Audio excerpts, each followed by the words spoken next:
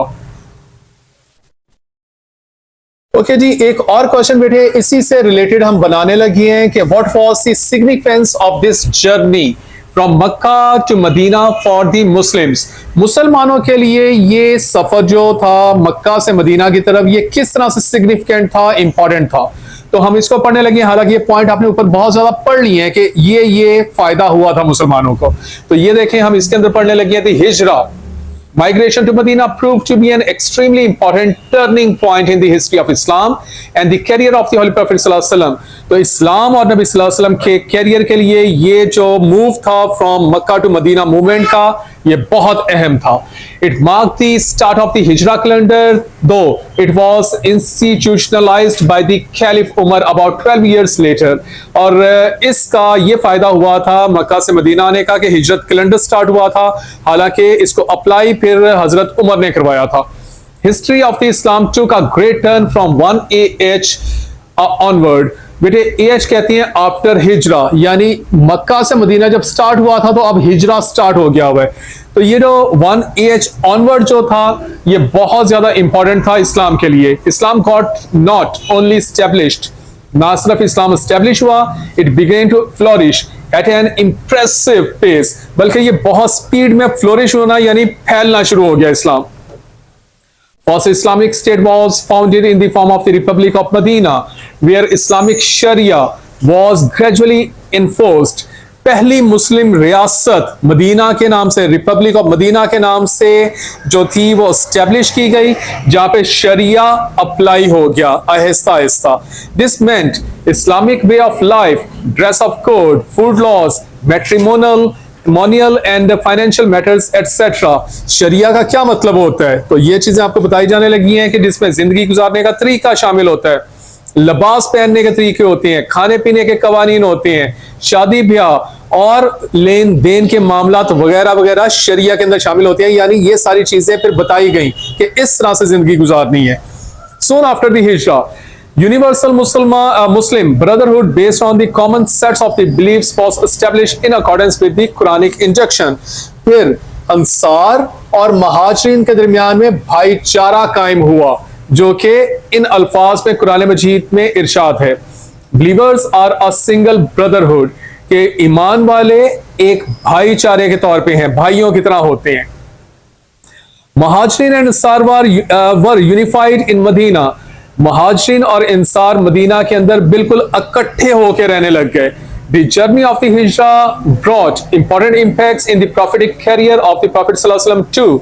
इस हिजरा का नबी सल्लल्लाहु अलैहि वसल्लम के prophetic career के ऊपर भी बहुत ज्यादा असर हुआ।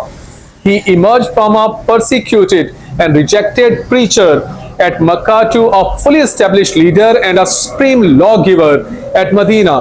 क्योंकि ये वही शख्स थे जिनके ऊपर मक्का में बहुत ज्यादा जुल्म किया जाता था और इनको रिजेक्टेड प्रीचर के तौर पे लिया जाता था, यानी इनकी जो प्रीच थी उसको ध्यान से नहीं सुना जाता था। लेकिन जब ये मदीना में आए तो ये एक एस्टेब्लिश लीडर के तौर पे उभरे और एक सुप्रीम लॉ गिवर के तौर पे उभरे, जो कवानीन देते थे लोगों को और लोग मानते थे। यानी कहां एक persecuted to a well establish leader के तौर पे नबी सल्लल्लाहु अलैहि वसल्लम उभरे थे, इसकी वजह से, यानी माइग्रेशन टू मदीना की वजह से।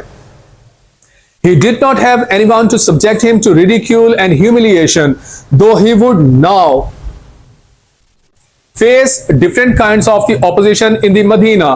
तो अब कोई भी शख्स नबी सल्लल्लाहु अलैहि वसल्लम और इस्लाम की बेइज्जती नहीं कर सकता था जैसे कि मक्का में होता था। लेकिन यहाँ पे जो चैलेंजेस थे वो जरा कुछ दूसरी तरह के थे, कुछ और चैलेंजेस दूसरी तरह के थे।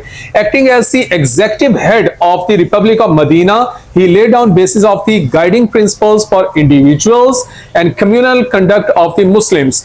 अब क्योंकि मदीना में नबी सल्लल्लाहु अलैहि वसल्लम लीडर थे, अंसार, महाजिरीन, मुसलमान सब उन्होंने अपना लीडर इनको बनाया था, और यहाँ पे अब नबी सल्लल्लाहु अलैहि वसल्लम उनको जिंदगी गुजारने के और रहने सहने के, इस्लाम के कवानीन वगैरह बता रहे थे। सो बेटे, ये आपका टॉपिक था, इसके अच्छे से नोट्स बना लीजिएगा। Thank you so much.